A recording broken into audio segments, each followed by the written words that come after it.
everyone, and welcome to Mind Your Mental, a podcast about all things mental health, everything from coping and stress to love and relationships. I am your host, Raquel Martin, a PhD candidate in medical and clinical psychology. This podcast is not meant to be a substitute for a relationship with a licensed mental health clinician. Thank you so much for tuning in, and I hope you enjoyed the show. Hello, everyone, and thank you so much for joining me for another episode of Mind Your Mental podcast. I hope everyone is doing fantastically well. Today's episode, I wanted to talk about goal setting, specifically setting SMART goals. So when it comes to setting SMART goals, I think in terms of the acronym of SMART. So with the SMART acronym, S stands for specific, M stands for measurable, A stands for achievable, R stands for relevant, and T stands for time bound. I feel that with people that I work with, sometimes there are goals that are set and it can be something more abstract. And abstract goals are hard to meet because you can always move that finish line unless you put it in concrete, So imagine trying to reach a goal, doing like a sprint or a marathon. And every time you get close to the end, they move it like 10 feet. That's ridiculous. You're probably going to freak out. With me, setting SMART goals means putting that finish line in concrete. You are putting it there. You know how to reach it. You know what to do, how it's attainable, and things of that nature. And that's really the hallmark, the bedrock of being able to have a good goal. So the first one is specific. Specific, I think, not only refers to what the goal is, but why you want the goal in the first place, to further solidify it for you. So with it, like, what do I want to accomplish specifically? Do I want to improve something? Do I want to decrease the frequency of a behavior? Do I want to achieve some golden standard? Do I want to, for example, if I'm saying, what do I want to accomplish? And we're just in the outline parts of it. I say I want to lose weight. So what I want to accomplish is losing weight. The next thing is like, why is the goal important? In terms of being specific, the goal is important because I want to fit my clothes, or I'm not comfortable with the way I look, or this isn't a healthy weight for me to be, or I'm getting concerns from family members or doctors, or just because I want to. Just because I want to. I want to lose weight, right? We want to be more specific. Who is involved in the goal?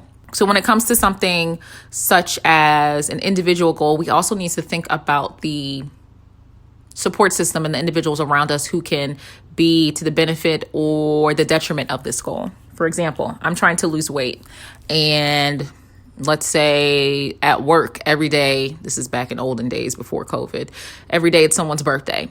Every day they're handing out free food, and it's never a salad. It's always cake or cupcakes or lately hot chocolate or regular chocolates, or maybe it'll be around the holiday season and you're going to a bunch more events where there's more rich food, or maybe you have a living situation where your partner or your parents are constantly ordering out, or you involved in that goal, you spending money on food, or you not having the ability to say no to like that fifth drink, or because drinks are very high in calories as well, or you not being able to curb your sweet tooth.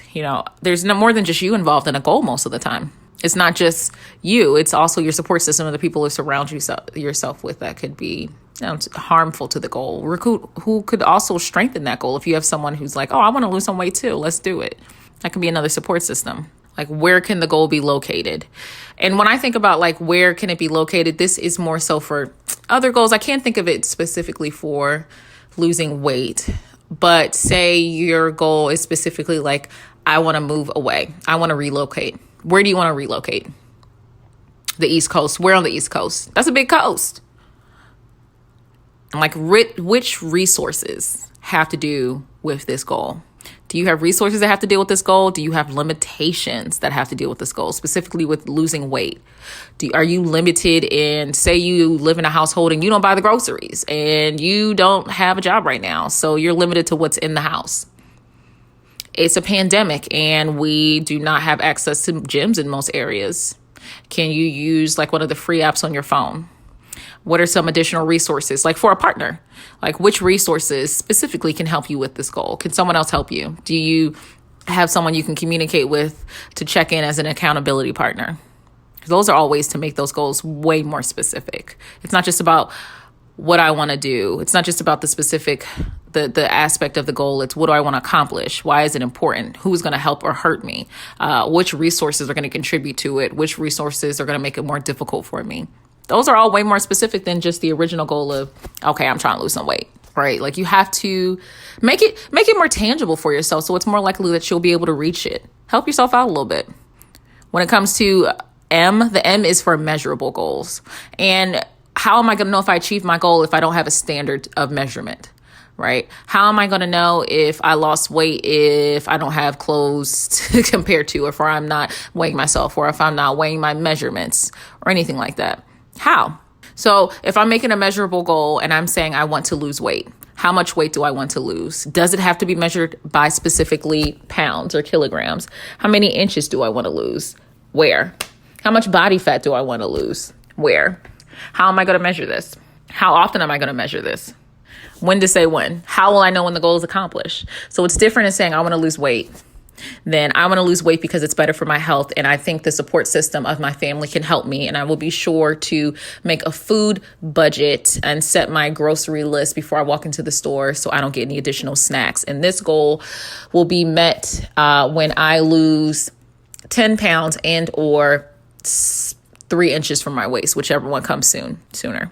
Way more specific goal. It's way more measurable, right? Like you'll be able to tell when you weigh yourself on that same scale at the same time, once a month or every 2 weeks, or not once a day. That seems excessive, but you'll be able to see that. You can track it. Achievable. So I think that's relative when it comes to like an achievable goal.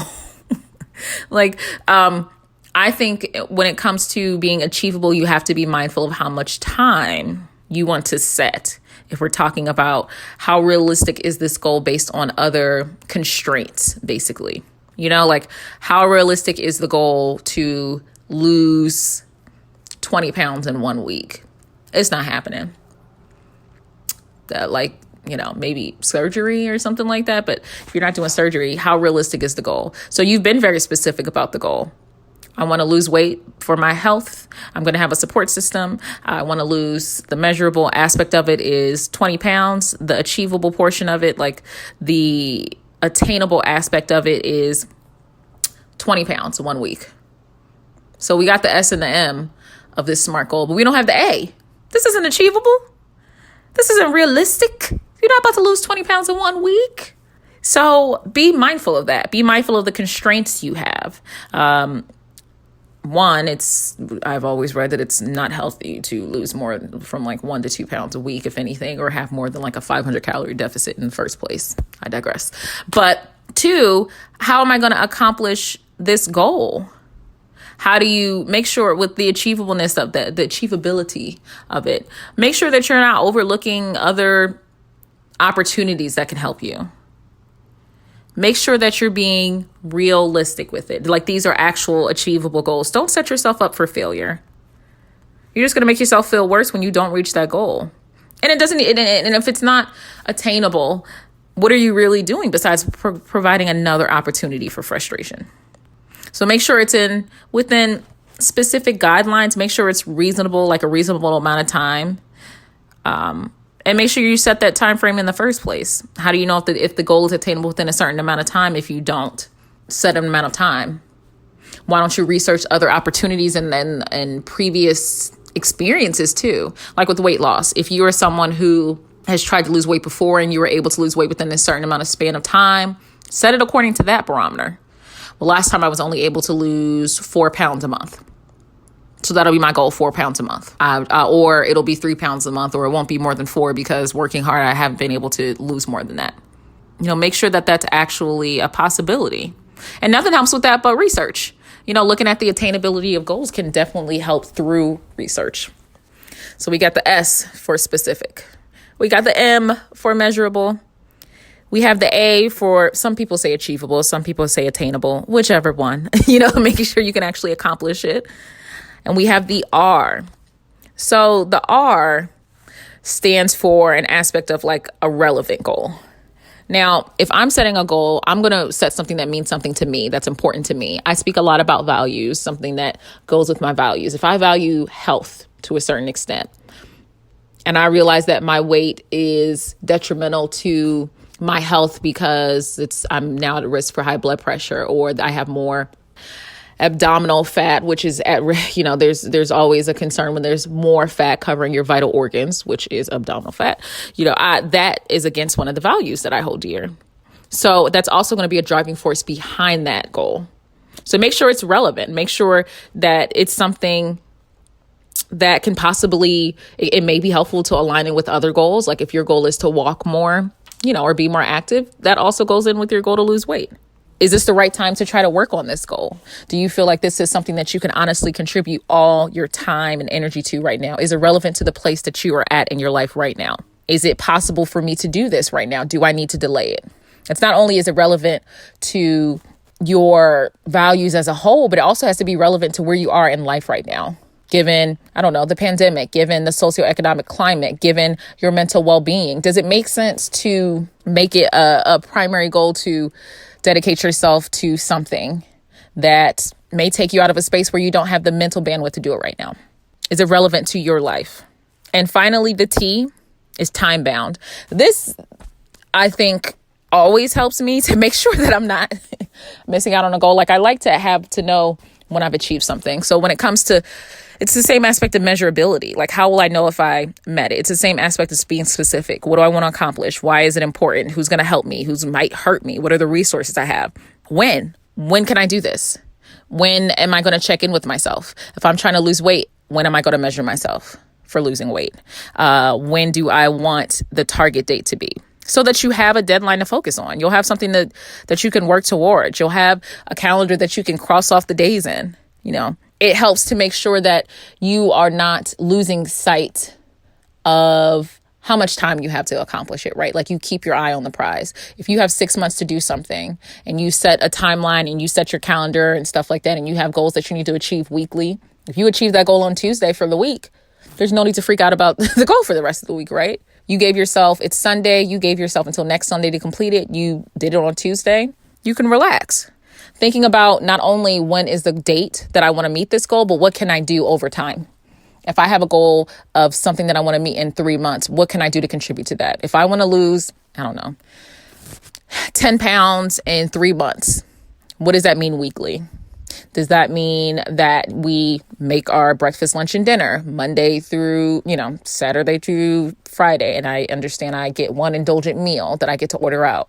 Does that mean that I walk at least 10,000 steps per day? Does that mean that I go to the gym 3 days out the week?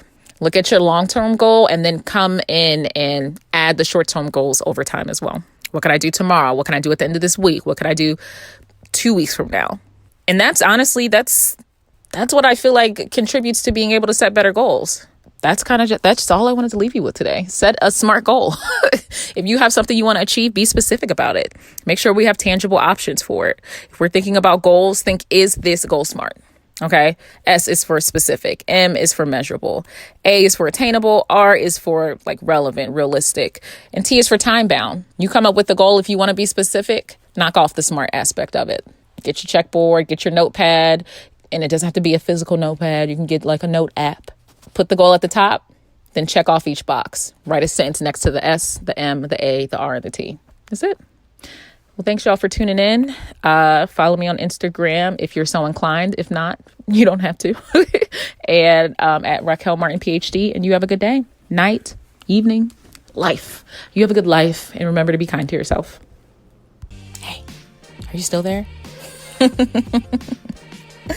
Great. Well, thank you again for listening to this episode of Mind Your Mental Podcast. If you like what you heard, please subscribe, rate, and review me. You can also follow me on Instagram and TikTok at Raquel Martin, PhD, for mental health tips, education, and even long videos about things that have really moved me during the week that I think are necessary to talk about. Also, join me again in 2 weeks for another episode. Thank you again, guys, and remember to be kind to yourself.